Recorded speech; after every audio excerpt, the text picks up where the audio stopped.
Hello guys, welcome to our channel Travel with Suvish and today's topic is all about एक nightmare जो traveller के लिए होता है कि अगर आपका पासपोर्ट एक फॉरेन लोकेशन पे घूम जाए तो आप उस चीज़ को कैसे टैकल करेंगे।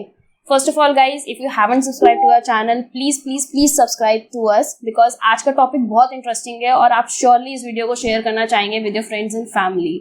सो आई नेवर विश कि आपके साथ ऐसा कोई सिचुएशन आए कि कभी आपका पासपोर्ट जो है एक फॉरेन लोकेशन में घूम जाए वाइल ट्रैवलिंग। बट अगर ऐसा होता है तो ये वीडियो आप पूरा एंड तक देखिए बिकॉज इसमें आपको काफ़ी ट्रिक्स पता लगेंगी कि how to tackle with that situation. तो अगर आप एक फॉरेन लोकेशन पे हैं, अपनी वेकेशन मनाने गए हैं और आपका पासपोर्ट गुम जाता है या चोरी हो जाता है किसी भी सिनेरियो में, तो गाइज कहना बहुत आसान है और करना ऑब्वियसली मुश्किल है। मैं भी वही कहूँगी, डू नॉट पैनिक।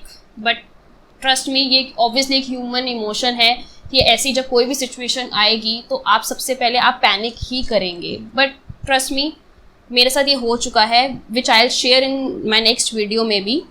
इस सिचुएशन में आपने क्या करना है कि आपने बिल्कुल काम ही रहना है, क्योंकि अगर आप काम नहीं होंगे तो आप एक वाइज डिसीजन उस टाइम नहीं ले पाएंगे। और ट्रस्ट मी, जब ये होता है ना गाइज, ये बहुत ड्रेडफुल सिचुएशन होता है। उस टाइम आपको ऐसा लगेगा बस मतलब दुनिया यहीं ख़त्म हो जाए और आपके पैरों तले ज़मीन खिसक जाएगी, लिटरली खिसक जाएगी और आपको लगेगा कि लिटरली आपको ऐसा लगेगा कि आप सपना देख रहे हैं कि मेरे साथ कैसे हो सकता है। बट ट्रस्ट मी, ये बहुत लोगों के साथ होता है और बहुत कॉमनली होता है। अब आपके साथ जब ऐसी सिचुएशन हो जाएगी ना गाइज, तो आपकी उस टाइम ना कोई मदद नहीं करेगा, ना आपका ट्रैवल एजेंट, ना आपकी friends and family, obviously friends and family, ना आपके आसपास जो लोग हैं। उस टाइम पे आपकी मदद सिर्फ एक ही एजेंसी कर सकती है and that is your embassy. आपकी कंट्री की एम्बेसी आपकी उस टाइम मदद करेगी, जो कि हमारे केस में इंडियन एम्बेसी है। और गाइस, इंडियन एम्बेसी पे आप डायरेक्टली नहीं जाएं तो ही बेटर है, क्योंकि आपको जाना तो है बट उससे पहले आपको अपना नियरेस्ट पुलिस स्टेशन ढूंढ के FIR करवाना है, क्योंकि जब आप इंडियन एम्बेसी पे जाएंगे तो सबसे पहली चीज़ वो आपसे आपकी FIR ही मांगेंगे। अब इसमें आपको दो चीज़ों का इसमें आ जाता है कि जैसे अगर आपका लॉन्ग टर्म स्टे है आपका उधर उस लोकेशन पे, तो उस केस में क्या होगा कि आप एम्बेसी पे जाएंगे तो वो 2 से 3 हफ्ते का एक प्रोसीजर रहता है, उसमें आपको न्यू पासपोर्ट इशू हो जाएगा। बट इन केस आपका एक शॉर्ट टर्म स्टे था और आपकी flight with in the next day और 2 में आपकी रिटर्न फ्लाइट है, तो उस केस में आपको एक इमरजेंसी सर्टिफिकेट इशू होगा। इमरजेंसी सर्टिफिकेट एक वाइट कलर का पासपोर्ट होता है जो सिर्फ एक बार ही आप ट्रैवल के लिए वैलिड होता है, like you are travelling back to India, तो वो तब तक के लिए ही वैलिड है सिर्फ। Now there is a list of documents जो आपको उस टाइम चाहिए होंगी to proof that I mean to take your certificate from then. तो वो first and foremost is the FIR। उसके बाद आपको आपकी पासपोर्ट साइज फ़ोटोज़ चाहिए होंगी। Then you need a list of documents कि आपके ट्रैवल आइटनरी पूरा, कि आपने कहीं से पहले ट्रैवल किया है या इसके बाद कहीं आप ट्रैवल कर रहे थे, और आपकी hotel bookings and flight bookings, और एक नॉमिनल सी वो फीस चार्ज करते हैं which is around 28 to 30 euros in Europe. सब कंट्रीज़ का अलग होता है। और इन केस अगर आपके पास पैसे देने नहीं है, आपके पास पैसे उनको देने के लिए, तो वो पूरा अरेंजमेंट मतलब करेंगे कि आपकी फैमिली या फ्रेंड्स को कॉन्टैक्ट करके इंडिया में वो पैसे किसी न किसी मंगवा लेंगे। मतलब इंडियन एम्बेसी आपको पूरी तरह से मदद करेगी आपको वापस इंडिया भेजने के लिए। सो ये सब डॉक्यूमेंट सबमिट करने के बाद जो है आपको आपका इमरजेंसी सर्टिफिकेट या वाइट कलर का पासपोर्ट जो है वो मिल जाएगा और आप जो है इंडिया ट्रैवल कर सकते हैं। वो पासपोर्ट से तभी तक के लिए ही वैलिड है। और जैसे ही आप इंडिया लैंड करेंगे तो इमीडिएटली आपको जो है डिपोटी रूम में लेके जाया जाएगा। जब आप डिपोटी रूम में जाएंगे ना guys, then you will realise कि ये जो है ना बहुत कॉमन है। उस रजिस्टर में लिटरली रोज़ 100-150 बंदे मतलब आते हैं और लिखा होता है कि सबके पासपोर्ट्स गुम गए हैं। तो बहुत कॉमन है, आप घूमने जाते हैं, ऑब्वियसली चीज़ें घूमती हैं, तो पासपोर्ट घूमना भी एक बहुत ही नॉर्मल सिनेरियो है। इसमें ऐसा कुछ पैनिक वाला काम नहीं है। कॉन्ग्रेचुलेशंस, आप इंडिया आ चुके हैं और आप बहुत रिलैक्स फील कर रहे होंगे। आपको लग रहा होगा कि जंग तो ख़त्म हो गई है, but trust me guys, this is just the beginning. अब जैसे आप इंडिया आ गए ना, तो अब आपको क्या है, आपका इमरजेंसी सर्टिफिकेट या वाइट वाला पासपोर्ट जो है वो सबमिट करके ऑब्वियसली अब आपको न्यू पासपोर्ट बनाना है, क्योंकि आप फिर ट्रैवल नहीं कर पाएंगे कभी भी। अब वो उस पासपोर्ट को दे के नया बनवाना अपने आप में बहुत बड़ा वॉर है गाइज, बहुत बड़ा वॉर है। एंड व्हेन आई से this, I literally mean this, क्योंकि हमारा सिस्टम बहुत ढीला है। आई हैव सीन केसेस जिनका मतलब अगर आपका इंडिया में पासपोर्ट घुमा है तो आप लेके चलिए कि 15 days to 1 month में आपका पासपोर्ट मिल जाएगा ईजिली।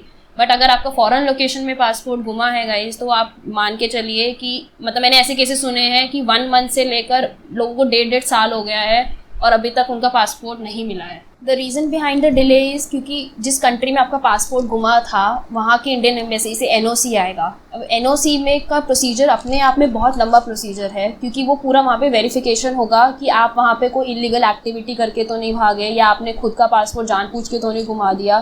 देयर आर सर्वल रीजंस की किसी भी तरह मतलब आपका रिकॉर्ड चेक होगा कि आपने कोई इलीगल एक्टिविटी उधर नहीं करी। वहाँ से NOC आके इंडिया आएगी, उसके बाद आपका पासपोर्ट इशू होगा। मैं आपको कुछ टिप्स बताना चाहूँगी जो आपकी ट्रैवलिंग में बहुत काम आने वाली है। फर्स्ट एंड फॉरमोस्ट, आप जहाँ भी ट्रैवल कर रहे हैं, know your location because knowledge is wisdom. आपको पता होना चाहिए कि आपकी एम्बेसी, इंडियन एम्बेसी उस लोकेशन की कहाँ पर है, बिकॉज इस सिचुएशन में सबसे पहले आपको इंडियन एम्बेसी ही जाना है। सेकेंडली जो है कि आपको हर जगह ना फिजिकल पासपोर्ट की ज़रूरत नहीं होती है। आप उस कंट्री में लैंड कर लिया आपने, you checked in your hotels, आपको फिजिकल पासपोर्ट हर टूरिस्ट लोकेशन पे ले जाने की ज़रूरत नहीं है। अपना पासपोर्ट जो है आप लॉकर सेफ में रखिए या फिर आप रिसेप्शन पे सबमिट कराइए, but don't carry it along. सिर्फ अपनी कॉपीज़ आप साथ में कैरी करिए, ठीक है। और थर्ड पॉइंट जो होगा वो ये होगा कि अगर जैसे आपके पास कार्ड्स हैं, काफ़ी मल्टीपल कार्ड्स हैं या कैश है, तो सब चीज़ों को ना एक ही जगह मत रखिए। थोड़ा सा आप बैग में डाल दीजिए, थोड़ा लॉकर में डाल दीजिए, थोड़ा सा आप अपने साथ कैरी करिए, क्योंकि अगर आपको घूमेगा तो एटलीस्ट आपके पास एक बैकअप ऑप्शन होगा।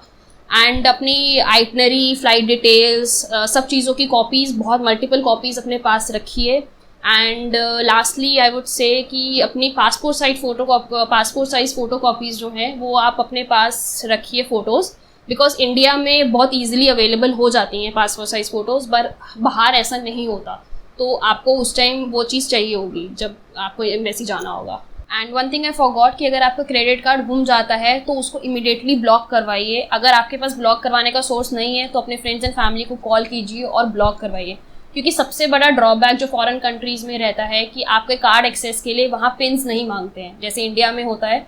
तो इमीडिएटली जिसने भी आपका चुराया है कार्ड या पासपोर्ट, तो वो इमीडिएटली उसको स्वाइप करके सारा कुछ उसमें से शॉप कर सकता है। इस वीडियो के लिए इतना ही बोलना चाहूँगी guys, and I was just wish कि फटाफट से कोविड सिचुएशन बेटर हो और हम लोग सब बहुत सारा घूमने जाएं। बी अटेंटिव, बी सेफ, क्योंकि जब पासपोर्ट घूमता है तो बहुत दुख होता है। और अगर आपके पास भी कोई ऐसा एक्सपीरियंस है या कोई टिप्स हैं तो आप प्लीज़ कमेंट सेक्शन में जाके उसको ज़रूर शेयर कीजिए हमारे फेलो ट्रैवलर्स के साथ। And don't forget to subscribe to our channel and share this video with your family और फ्रेंड्स। Thank you.